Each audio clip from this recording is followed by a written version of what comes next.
Baiklah anak-anak, ini adalah puasa kalian yang ketiga. Nah, Bu Dwi ingin tahu apakah kalian sudah melaksanakan puasa dengan baik? Saya kira sudah ya. Saya yakin anak-anak sekalian sudah melaksanakannya dengan baik. Nah, di sini Bu Dwi mau menyampaikan sedikit tips tentang tips untuk sahur yang benar, yang baik dan benar. Nah, di sini Bu Dwi ada beberapa pesan untuk kalian. Nanti kita bisa terapkan sampai di hari terakhir kalian berpuasa. Seperti yang kita tahu, makan sahur ini adalah yang membedakan puasa umat Islam dengan umat-umat yang lain. Bahwasanya sahur ini walaupun makan sahur itu hukumnya tidak wajib, namun sunnah, tapi dianjurkan bagi umat Islam melaksanakan sahur.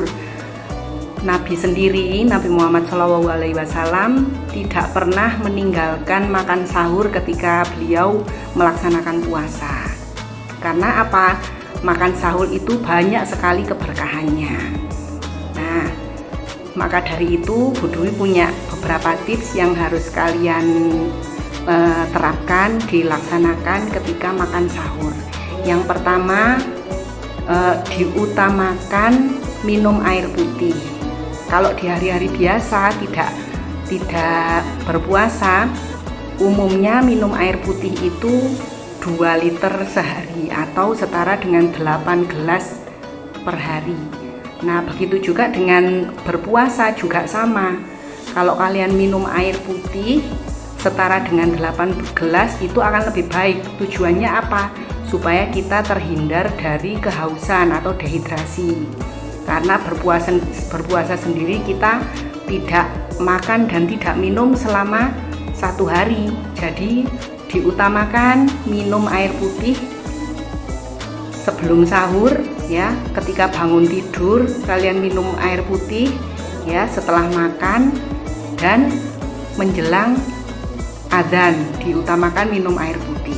Nah, itu sangat penting sekali supaya menghindari dehidrasi. Nah, kemudian makan sahur yang kedua, tips yang kedua. Nah, ini diutamakan makan dan buah. Nah, kalau kita tahu sendiri ya, makan sahur itu adalah makan yang paling males kalau Bu Dwi bilang ya. Tidak Bu Dwi saja, hampir semua orang malas melakukan makan sahur. Karena apa? Bangun tidur, kemudian kondisinya masih belum sadar dari tidur ya, sehingga mau makan pun sulit, mau makan pun susah. Jadi diusahakan, karena itu tadi makan sahur adalah banyak keberkahannya. Nah, kalaupun malas makan sayur dan buah, nah biasanya kan kalau bulan puasa banyak kurma ya. Nah, sunnah Rasul, nah makan 3 biji kurma sebelum makan sahur. Nah, itu saja sudah cukup. Tapi kalau ditambah lagi juga boleh. Nah, tips yang ketiga, mengkonsumsi lemak dan karbohidrat yang cukup. Nah, apa itu lemak dan karbohidrat? Terutama nasi, kemudian lauk ya. Lemaknya ditambah lagi susu ya, walaupun sudah minum air putih, susu itu juga penting. Kalau ada susu di rumah boleh diminum, karena itu mengandung kandungan lemak yang cukup untuk mengenyangkan perut kalian di saat nanti siang kalian berpuasa. Terus tips yang ketiga, hindari makanan cepat saji. Apa itu makanan cepat saji? Seperti contohnya mie instan. Nah, apalagi mie instan, pizza ya. Terus apalagi? Banyak makanan cepat saji, burger. Nah, itu dihindari. Karena apa? Makanan cepat saji itu banyak mengandung garam, mengandung garam yang sangat tinggi. Jadi kalau kalian banyak makan yang mengandung garam, itu nanti di siang hari itu akan mudah kehausan ya, mudah cepat haus. Selain itu juga makanan cepat saji juga kurang baik bagi kesehatan. Nah, maka dari itu harus dihindari makanan cepat saji. Diutamakan makan sayur dan buah. Bu, kalau aku sukanya makan mie, ini gimana? Ya, mie boleh, tapi tidak boleh sering-sering, dihindari. Atau kalau mau bikin mie diimbangi dengan sayur ya, supaya tetap ada variasi sayur dan buahnya. Jadi tidak mie saja. Itu tadi menghindari supaya tidak cepat haus di siang hari nanti. Nah, kemudian yang kelima, konsumsi makanan yang berprotein. Ya, berprotein tinggi. Contohnya apa? Contohnya lauk-laukan seperti ayam, telur ya.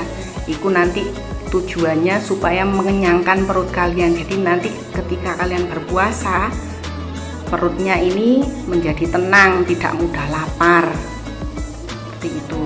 Ditambahi ikan, apalagi telur ya, yang mengandung protein.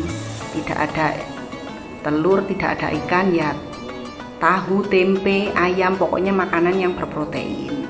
Kacang-kacangan itu juga penting ya. Jadi harus diimbangi.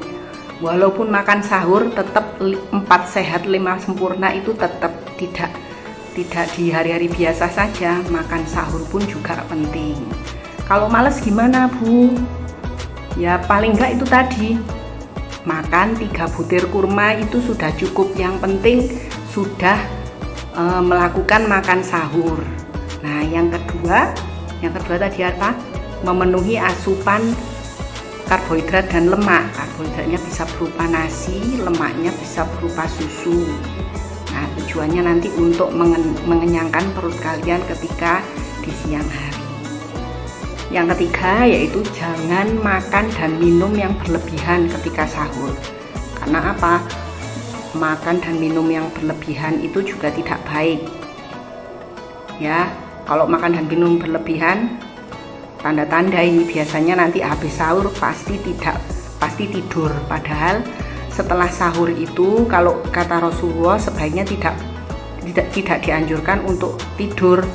Setelah waktu sahur, setelah sholat subuh, itu sebaiknya diperbanyak istighfar, kemudian membaca doa, kemudian boleh melakukan tadarus.